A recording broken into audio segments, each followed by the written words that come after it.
두 번째 주제는 이제 단기 합격생들의 공통적인 특징인데요. 단기 합격생이라고 얘기를 하는 거는 일반적으로 2년 이하의 수험 기간을 보내시고 합격을 하신 분들을 단기 합격생이라고 이제 보통 저는 얘기를 하고 있고요.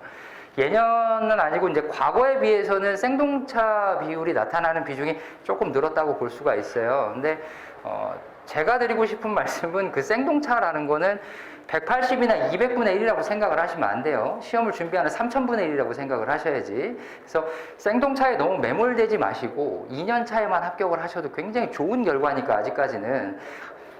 그래서 단기 합격생들의 공통적인 특징을 볼게요. 절대 공부 시간을 확보하는 굉장히 기본적인 거죠. 공부하는 데 있어서. 신변 정리부터 하자 최소한 1차에 10배 노력이라고 썼는데 물리적인 측면에서 1차에 10배 노력은 할 수가 없죠. 1차 공부하는데 10시간씩 공부하신 분들도 있는데 그러면 하루에 100시간을 하라는 얘기냐 그거밖에 안 되잖아요. 근데 노력적인 측면에서는 10배 이상은 들어가야 된다라고 저는 생각을 해요. 왜냐면 1차보다는 2차가 할 게 훨씬 더 많거든요. 답안 작성도 해야 되고 논술력도 있어야 되고 생각하는 능력도 있어야 되기 때문에 슬럼프는 사치다라고 썼는데 슬럼프는 누구나 걸릴 수 있어요. 그죠? 슬럼프 걸려도 돼요. 다만 수험 기간이 늘어날 뿐이에요. 그래서 단기 합격을 목표로 하시는 분들한테는 이 슬럼프 자체도 사치라는 거예요. 보통 여기서 또 그런 식으로 합리화를 많이 하세요. 슬럼프는 누구나 있을 수 있다. 공부하기 싫을 수도 있는 거지. 오늘은 쉬어야지. 내일은 어떻게 해야지.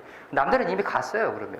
단기 합격하는 사람들은 이미 갔다고요. 근데 그러니까 제가 생각하는 그래요. 수험 공부를 하기 위한 모든 것에 포커스를 맞추고 그 외의 것들은 다 차단할 수 있는 어떤 선비 같은 돛 닦는 사람이 되지 않으면 단기 합격은 조금 하기가 힘들다라는 측면이 있으니까 꼭 기억을 해주시고요. 세 번째 보시면 수험 일기를 써라라고 되어 있는데 이 수험 일기 자체는 굉장히 다양한 형태가 나타날 수가 있는데 제가 말씀드리고 싶은 수험 일기라는 것 자체는 오늘 나는 뭘 먹었는데 맛있어서 기분이 너무 좋았다 이런 이제 수필을 쓰자는 얘기가 아니라 공부를 하셨으면 그날 내가 뭘 공부를 했는데 이게 이제 이해가 어떻게 됐고 반복적으로 틀리는 부분은 뭐가 있었고 이런 문제를 풀 때 시간 안배를 이런 식으로 했는데 결국은 실패했다. 그 실패한 이유 자체가 문제 분석을 하는데 뭐 5분을 쓸 거를 7분을 썼더니 답안 작성하는데 몇 분이 남더라 혹은 몇 분이 모자라더라 이런 식으로 그날 공부했었던 과목별이 돼도 상관이 없고요. 또는 아니면 들었던 강의도 상관이 없고 복습하는 데 있어서의 문제도 마찬가지고 그런 식으로 하루를 공부했었던 것들을 리마인드 할 수 있는 시간이 분명히 필요해요. 근데 이런 것들을 많이 소홀히 하시고 저런 거 해서 뭐해라고 이제 말씀을 하시는 분들도 있는데 실제로 이거를 해보시면 본인이 가지고 있는 어떤 공부에 대한 단점 외에 수험 전반적인 어떤 생활에 대한 단점이라는 것들, 이런 것들도 굉장히 많이 커버가 되는 경우가 있거든요. 실수는 계속해서 반복적으로 하잖아요. 우리가 이제 1차를 공부할 때도 틀리는 것만 계속 틀리잖아요. 그리고 못 푸는 문제만 계속 못 풀게 돼요. 나중에 가면. 근데 그거를 해결할 수 있는 방법 자체가 그날 이제 이런 식으로 정리를 해서 본인한테 이제 리마인드를 시키는 거예요. 그러다 보면 조금 더 오류를 줄일 수 있는 가능성이 높아진다라는 얘기고요. 그 다음에 이제 수험의 합격 방법과 합격의 방법은 다르다 이렇게 돼 있는데 조금 말씀을 드렸지만 공부를 하는 이유는 시험을 잘 보기 위한 거예요. 어떤 지적 호기심을 채우기 위해서 공부를 하는 것도 아니고 이 학문에 대한 학문적 깊이를 이해하기 위해서 공부를 하는 것도 아니에요. 그냥 점수만 잘 나오면 돼요. 그 학문적 지식이라든지 어떤 지적 호기심 이런 것들은 합격하시고 대학원 가시면 되니까 그때 가셔서 하면 돼요. 그러니까 이해가 안 되면 암기를 하고 암기를 해서라도 마무리를 지어야 될 거 아닙니까? 그래서 우리가 생각하는 합리적인 방법들이 있을 거예요, 머릿속에.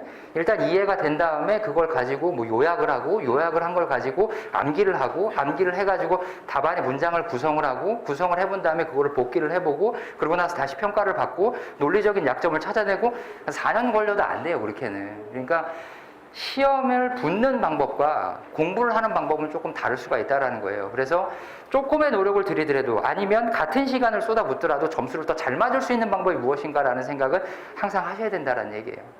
두 번째, 달콤한 말은 현혹되기 쉽다인데